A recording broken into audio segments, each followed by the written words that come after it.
To begin, open the Facebook Messenger app on your phone. Then tap the three-line menu in the bottom right corner. On this page, navigate to Settings. Swipe up to scroll down. Then under Preferences, select Privacy and Safety.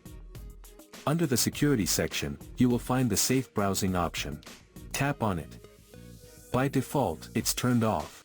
If you select Standard Browsing Protection, it will safeguard you from a list of potentially unsafe websites.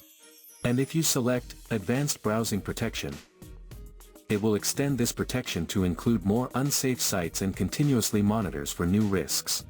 With safe browsing enabled, Messenger warns you before opening harmful links, helping protect your personal information and chats.